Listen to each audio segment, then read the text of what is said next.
remonte au XIVe siècle et à l'époque ce n'était pas une sucrerie mais un remède. On peut le servir à la cuillère comme le vacherin, ce fameux fromage dans sa boîte d'épicéa, ou le sucer comme un roux-doudou dont il est un peu l'ancêtre. Et on raconte même qu'il était la friandise préférée de François Ier et aussi de Charles de Gaulle. Rien que ça.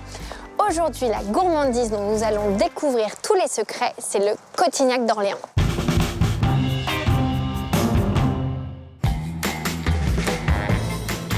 Nous sommes ici à Orléans, une ville qui a marqué l'histoire de France. En pleine guerre de 100 ans, Jeanne d'Arc parvient à vaincre les Anglais et à libérer la ville le 8 mai 1429.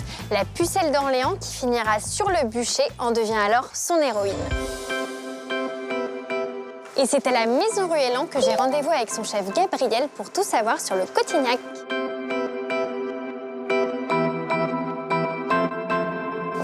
Bonjour Gabriel. Bonjour Paul. Enchantée. Merci de nous recevoir à Maison Ruelland, donc chez toi. Tu es un peu le spécialiste du Cotignac d'Orléans. Alors moi, j'aimerais que tu me racontes l'histoire de cette sucrerie. Alors le Cotignac, c'est une vieille pâtisserie qui a été complètement oubliée. On est peut-être les seuls maintenant à le faire sur Orléans. C'est une pâtisserie créée par un apothicaire au XIVe siècle, qui venait du Var, qui, à base de coing, a décidé de faire une gelée médicinale pour ses vertus du coing, justement, sur tout l'aspect digestif. Aussi, soi-disant, pour les femmes enceintes, avoir des beaux enfants. Bon, ça reste à prouver. Ça reste à prouver. Et donc cette personne-là a développé la gelée de coing, la pâte de coing, qui est après devenu Cotignac. Il a migré sur Orléans, donc courant 14e. Et sur Orléans, il a approfondi la recette et on est arrivé sur le véritable Cotignac d'Orléans. Donc c'est un remède qui est devenu une confiserie. Tout à fait, une confiserie qui était vraiment appréciée par les grands de ce monde, si je peux dire. Car de par sa longue conservation, ils pouvaient l'emmener où ils veulent. Et d'ailleurs, il existe plusieurs recettes de Cotignac dans le monde. Oui, alors Orléans, nous là-bas, c'est avec du citron. Et en Italie, ils ont une variante avec du vin rouge pour apporter cette couleur rubis du vin. Nous, on l'a modifié. On est à Orléans, quartier des vinaigriers. Et du coup, on met un vieux vinaigre de vieux vin qui vient d'une maison à côté de chez nous, Martin Pourret, qui est de la maison emblématique d'Orléans.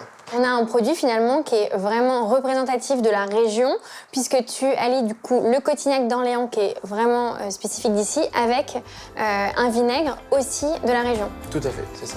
Très bien. Alors moi, je suis très curieuse de voir et de goûter ce Cotignac. Est-ce que tu veux bien me révéler son petit secret? On va aller voir ça dans le laboratoire, si tu veux. Parfait, c'est parti.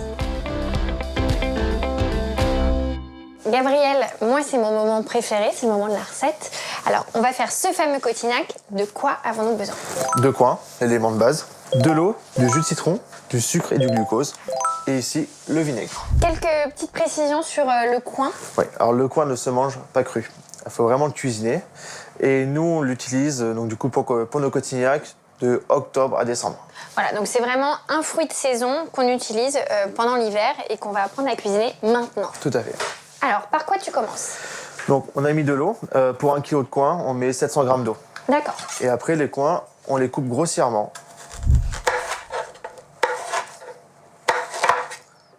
On sent, c'est vraiment très... Ça a vraiment, en fait, ça a un petit peu l'aspect de la pomme.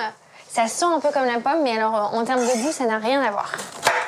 Là, maintenant, on a nos coings. Le coing, on va les mettre dans l'eau. Très bien. Et tu vois, là, ça commence tout juste à s'oxyder. Donc avant même de mettre dans l'eau, je vais mettre le citron dans l'eau qui va arrêter l'oxydation du coing. D'accord. Et là, on peut mettre les coings dedans. Vas-y, je vais t'aider un petit peu. Allez, je t'en prie, je te laisse faire. Donc là, ils sont dans l'eau. Tu les mets à cuire tout de suite? On va les mettre sur le feu, on va les faire bouillir pendant une trentaine de minutes. Et après, on va le mettre en macération pendant 24 heures. D'accord.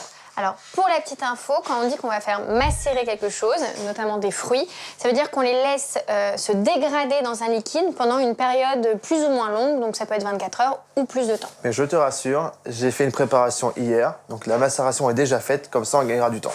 Merci, même si ça m'aurait pas dérangé de rester 24 heures de plus avec toi. Alors là, tu vois, on a le jus de macération. On a retiré les fruits, on a filtré le jus. D'accord, donc là, tu n'as plus du tout de morceaux de fruits. C'est vraiment Il n'y a que le vraiment jus. plus rien. On a une texture un peu... Un petit peu liquide, sirop. un peu sirop, ouais. Ça fait Tout à un peu fait, épais. voilà. Tu peux goûter. Oui, vas-y, je t'en prie.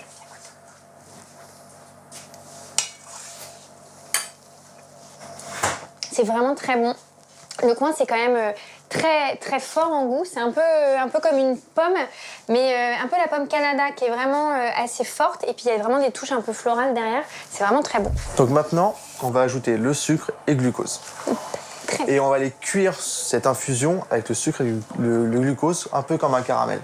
Ça va venir du coup apporter de la rondeur parce que là, ce que j'ai goûté, c'était quand même déjà très sucré et très aromatique. Là, ça va vraiment le lier. En fait, on va amener le sucre pour que ça tire sur du caramel.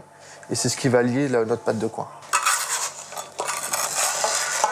Et donc nous, contrairement à la vraie recette, on le sucre un petit peu moins. Là, je mélange légèrement. On va le mettre sur le feu. Et en fin de cuisson, on mettra le vinaigre. Parce que le vinaigre va liquéfier la pâte. Très bien. Parfait. Donc là, combien de temps tu le refais cuire? On part sur 2 heures. C'est parti. Donc là, tu vois, on est en fin de cuisson et on ajoute le vinaigre. Très bien. Donc voilà, après 2 heures de cuisson, on a vraiment un cognac à colorer. Ça a vraiment bruni, hein. C'est ça. Et c'est avec le vinaigre, ça a encore accentué la couleur.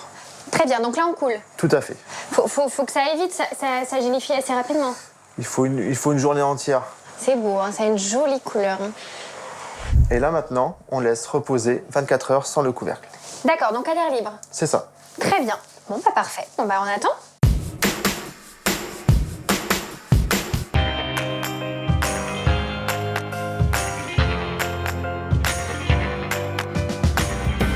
Gabriel, moi j'ai pas la patience d'attendre 24 heures pour goûter, donc est-ce qu'on peut en manger un déjà prêt? On va même faire mieux que ça, on va le manger comme dans la tradition. On va prendre le couvercle. D'accord. On va le casser et ça va nous faire notre cuillère. Notre petite cuillère du jour. Vous voyez, la texture 24 heures plus tard, ça n'a rien à voir. C'est un peu difficile à attraper et alors ça fait vraiment une pâte. Alors, vraiment.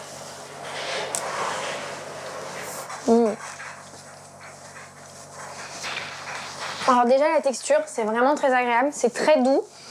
Ça fait vraiment bonbon.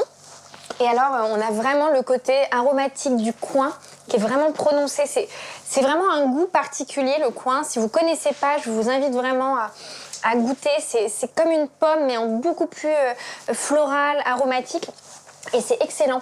Merci beaucoup, Gabriel, de nous avoir partagé ta recette de Cotignac, le tien, avec le fameux vinaigre d'Orléans. Je rejoins François Ier et Charles de Gaulle. C'est absolument délicieux. Et alors, c'est très simple à faire. Long, mais simple. Tout à fait. Ça a apporté vraiment de tout le monde. Exactement. Et quant à nous, on se retrouve bientôt pour un nouveau secret de gourmandise.